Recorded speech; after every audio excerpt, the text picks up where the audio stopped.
television. Today, to economy, business.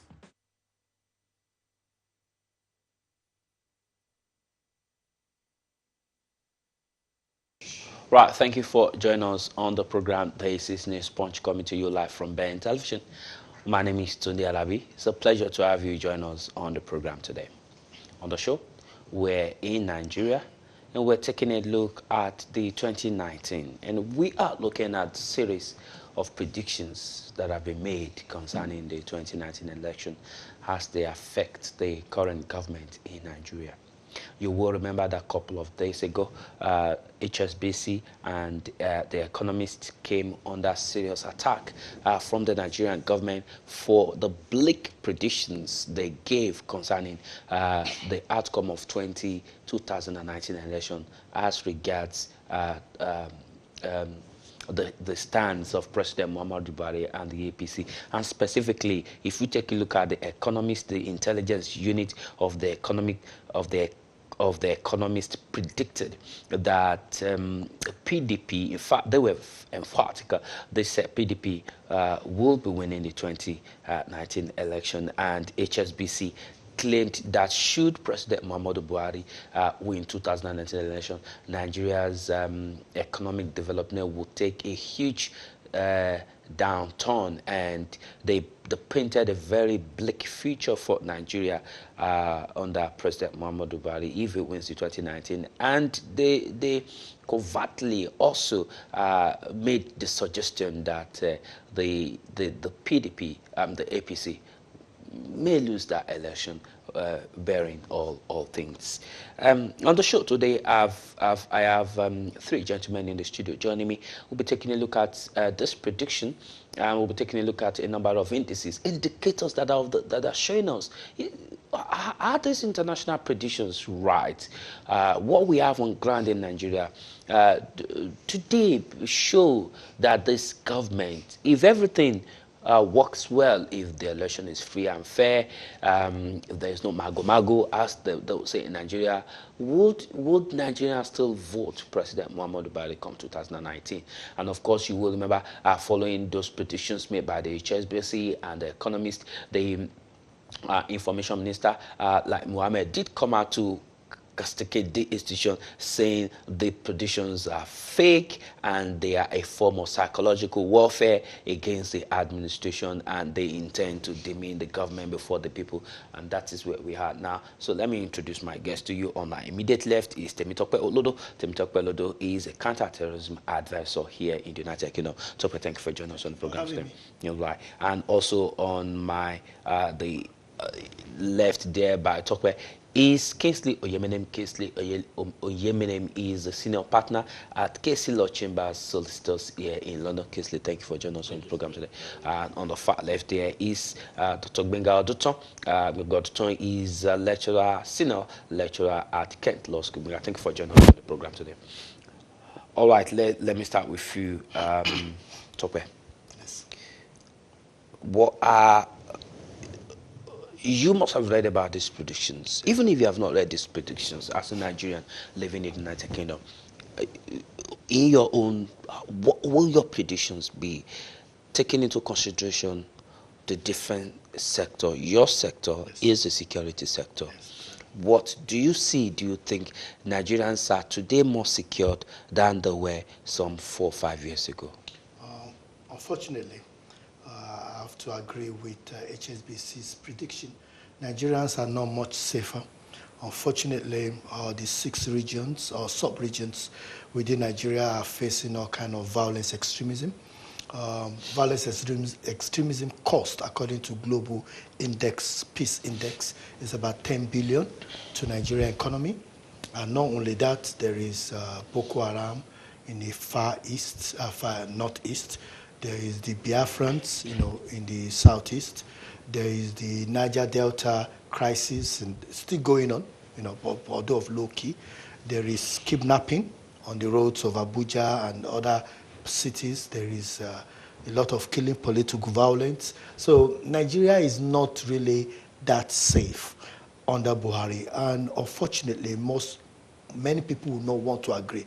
We are And there's farmers' violence Yes, in the middle belt. In the middle belt. So there is no part of Nigeria that you want to actually touch on that doesn't have any crisis. Element of violence. Yes, and the challenge we have is that we have a president, according to one of his political opponents, that is not listening to what other people have to say. Of course, they will say they are listening, but General Buhari, as he was used to be known, used to be a general, but was a general in a time when there was no Facebook, when there was no drone, and where there was no Twitter.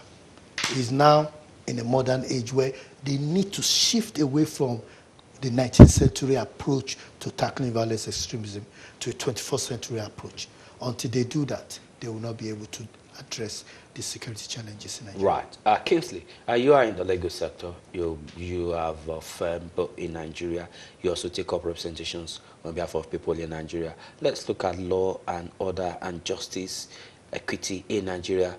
Do you think Nigerians feel a sense of justice, equity, and fairness and obedience of rule of law more under this administration than they were some 4 or 5 years ago under the previous administration? I think the answer to that question is Nigeria. There is law in Nigeria. What we don't have is the enforcement of law and the respect of law. Nigerians across all sectors are guilty of that. I would say majority of them are guilty of that. Nigeria is a place where you could simply kill somebody, or commit a crime, which the law makes provisions for a sentence, and you get away with it quite easily.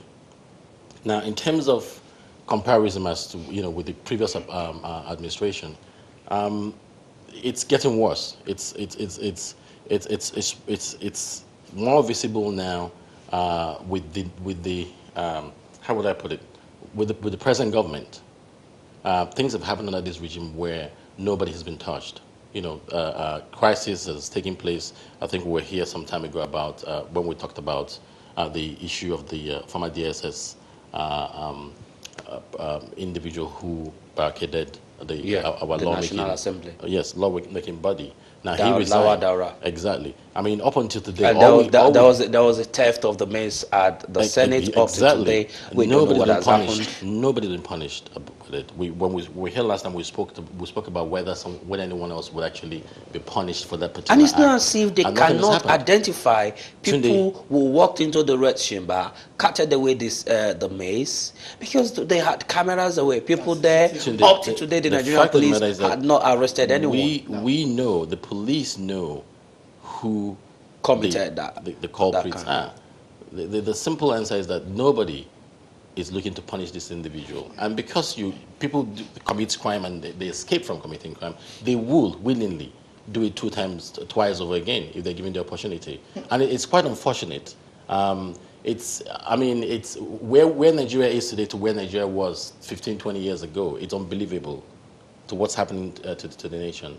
And I'm not surprised with the prediction that's been put forward by HSBC. So in your view, in terms of people getting away with crimes and not sort of illegalities, your view, the government has caused zero level, not done very well. But in terms of the government itself obeying the rule of law, say for instance, the court gives another, and a reasonable government will say, okay, all right, respect for the other arm of government, the court, judiciary has given another against the government, you obey, you let it go. How's the government fared? The problem we have presently started from the top and trickled down to the citizens. If a government refuses to obey the law, how would an ordinary citizen be expected to obey the same?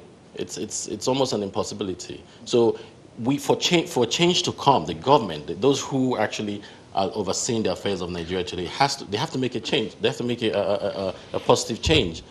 If the court of law, pronounces a judgment, it is important that whether it's the governor, whether it's the senator, whether it's the president, they should obey it. All right, my question to you is, do you Nigerians feel there is an obedience of rule of law now more than it was some 5 years ago? The answer to the question is no. There's more disobedience now than there was 5 years ago. Right. Okay. All right. So, all right. Dr. Aduton, you are in the academics.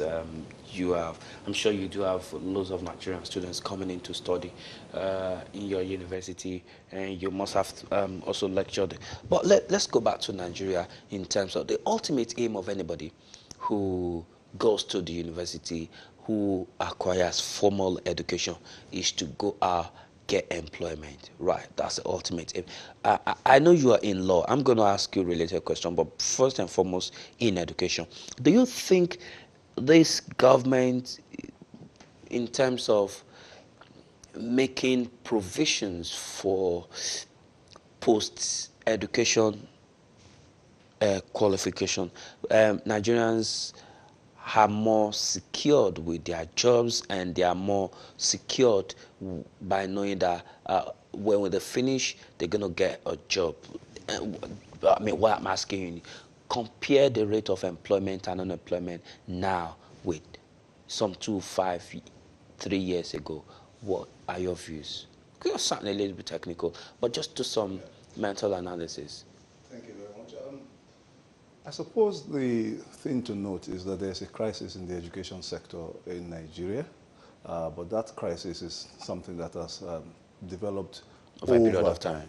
It's definitely, of all the things we've mentioned here today, education is clearly one which nobody can place on the plate of Buhari, because it takes a long time for educational sector to But in terms of and employment yeah. and quality of life I'll get to of that. workers. I'll get to that. So it's so bad that Nigerians have voted with their feet. Any Nigerian who is in the middle class and up would readily send their children abroad to study, even from the secondary school. In the past, it used to be just the university education and even higher graduate education that we came for. But now we presently have in the UK 23,000 Nigerians studying at the Different levels. at the university level, University or at the higher level. So I'm not counting the secondary school, the primary schools, and the other sectors. In higher education, 23,000. We are the third largest contingent of foreign students. And this 23,000 Yeah. students, they do not include Nigerians born in the UK who are British Nigerians. We're talking about education tourism. And I'm pulling these statistics from the UK's records, not Nigerians' records. I don't know if we even bother to keep that statistics. We monitor these things here. As universities, we know exactly how many students come from Nigeria. I know how many are already expected to come in this September, before the end of this September, and it's increasing. So it's because people really are not so sure about the quality of what they have back at home. On the one hand, I celebrate it, because now we have an army. And don't mention I said 23,000 for the UK. You don't want to know the number for the US, Canada. For Australia, Canada, even Ghana. In a sense, that could be good news for Nigeria, because we get the latest world-class education, and we get a sort of multidisciplinary, multi-ethnic, multiracial interaction of our future middle class. That might be good. But in the short term, it's terribly disappointing.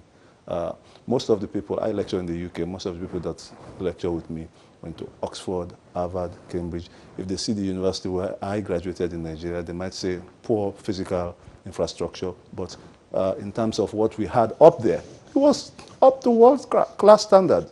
And it should still be like that now, but I'm sad to say it's not that way. We could bring it back, but it would take a lot of strategies, it would take a lot of planning, and we have to be steadfast in doing this. So yes, in terms of what jobs will they get at home, I guess that's tied with the economy. And the economy for now is recovering. And I use that word very advisedly. It may look like it's bad. Just take a look at what's happening in the US today. Everybody is singing Donald Trump's praise. Donald Trump himself is not giving us any moment to forget that the economy is doing very well. But do you think it has anything to do with Donald Trump? Now, Trump has not spent 400 days in office.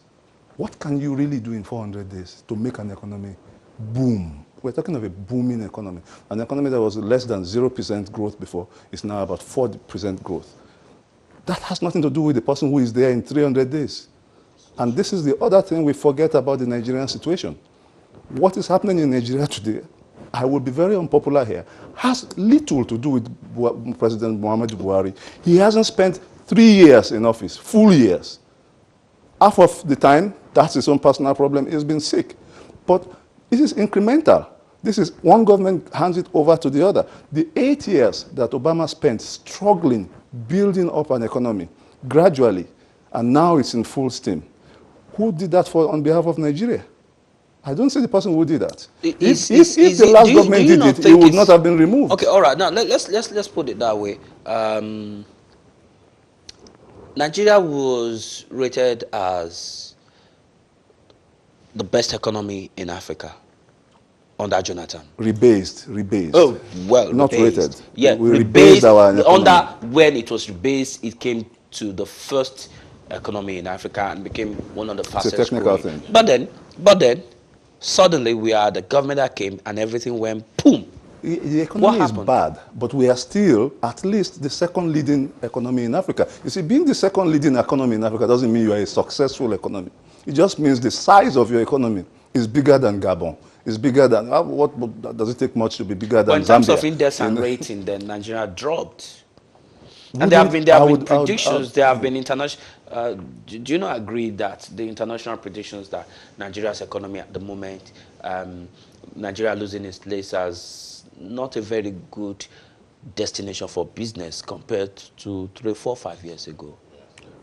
Clearly, when an economy is in recession, it's not going to be doing so well. Would you give, and you don't so recover from a recession in 3 months. If some 4 years ago, they say Nigeria was a very good place to do business, and now today they say Nigeria is not a good place to do business. Precisely because the economy crashed under the very watch of the same people who are reminding us of the glorious past. If we had this golden era of economic boom, how come Jonathan lost this election? We all saw it coming. We knew Nigeria was going to be finished if he continued in power. Okay, all right. Kingsley, can we pick on this economy a little bit more? I don't think I would want to compare the period when either General Obasanjo was in power, or when Jonathan was in power, because clearly we know that when those two individuals had ruled Nigeria, I'm not saying that Nigeria was fantastic, but at least we were able to point to major drastic changes in certain areas.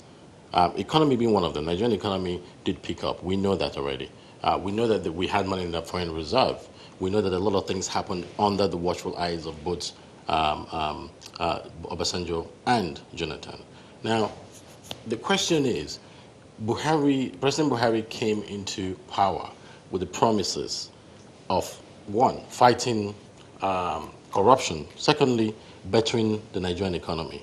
The fact of the matter is that those two promises have not been met up with. None of them. And it hasn't necessarily improved on that which has been laid down by previous administration. The fact is, if you're vying for a political office and you make promises, you are expected to keep to those promises. He hasn't done it. He hasn't done it. And so, as far as I'm concerned, this administration, as I know it, under the present presidency, is a big failure. And I think would you be agreeing with Minga that the economic recession Nigeria suffered and the current economic situation in Nigeria is not the fault of this administration, that Nigeria's economy was awful and terrible as of the time it came in? It's impossible. I'm not necessarily saying that it is totally the fault of this administration, but I think a major blame has to be put on this administration. Look, if you are in power, if you are at the top of affairs, if those who are beneath you, for any reason, breaches the rules and the guidelines, you have to be made responsible. He is here. He's the president as we know it. Obasanjo is not a president anymore. Neither is Jonathan. So who are we looking at as a president? Who came into power with promises? Let's look at all the loots that has been recovered. We've been told to recover in their billions. Yeah. When I was in Nigeria recently, in the news, the government had come out and said, "Well, we're going to share the money that's just been recovered from the foreign bank amongst the poor people." What president will make such statements? When an economy is in such a bad state, and yet you're actually considering sharing the recovered loot that could actually be put back into the economy, something that you ought to use to improve that same system. So the question I'm going to ask is this: do we have a government that actually doesn't know what it ought to be doing at this stage? And I think the answer is very clear. Right, Timmy. I mean, in terms of the people have actually accused this government of borrowing more in 3 years than in the 16 years of any other administration. So if this government has put Nigeria into more debt, and it does appear we have not seen the effect on the economy, would you agree, Binga, that look, you cannot put any blame on this government? I think has this government done anything at all to improve the economy? I think it's important to highlight that this government had goodwill when coming into this government, but they misused that goodwill. It's like coming into a new house and you're giving everything, you're giving some things. The way you manage it, the government is reckless in a lot of things, and there's some indications to it. Well, would you still stay with the word reckless or incompetent? Both of them go hand in hand in some when you say reckless, it means you probably, I don't know, you have enough and you misused it. But incompetent, you had few, but you could not even manage the few you have to better the economy. I think it's important to let our viewers know that Nigeria is indeed rich. Nigeria Very rich. Does have resources. We do. The way we manage those resources matter.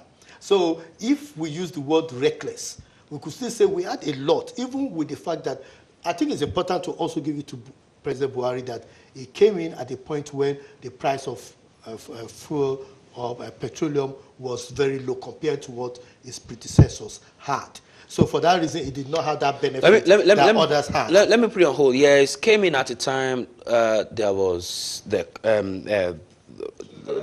cost of fuel at international level was down. But compared to this government has gone all out to get international loan to show up this downfall in the price. Where and the challenge we have is that where they're collecting a lot of money, including recovery of looted funds, both local and international. The challenge we have is that as they're collecting it, the way in which they are using it. Let's go back to Benga. What do you have to say? This government has borrowed more money. This government has pushed Nigeria into debt more than any other government. This government said it has recovered a whole lot of money at local level because there was a time they were picking money up and down Nigeria. And at international level, this government has had money recovered from Switzerland, from all places. Okay. Let's take this in a very systematic manner. First and foremost, it's quite easy to find out what was left in the coffers as of the day Buhari came into office. It's very easy. And to the best of my knowledge, he met nothing in reserves. Nothing. The PDP and its past government kept silent on that part. They didn't contest it. They knew they left nothing. That's the same way, but it's not the first time a government is left with nothing. Jonathan had made efforts to debunk the rumor that there was nothing in the covers of the government as of the time. I have not had any convincing effort. The records are there. But let's just move on. Couple that with the fact that at the time... I'm sorry, we need to go on a short break now. When we come back, don't worry, when we come back from this break, then we also have a call ringing. Let's go on a short break now. We'll be back and we'll continue with the program.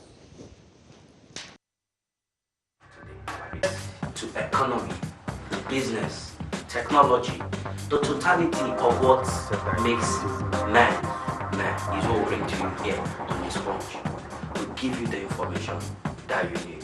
From business to economy to politics to technology. And that's what we do here on Newspunch. From the beginning to the end. And that is why we are here. Keep watching Newspunch from Ben Television.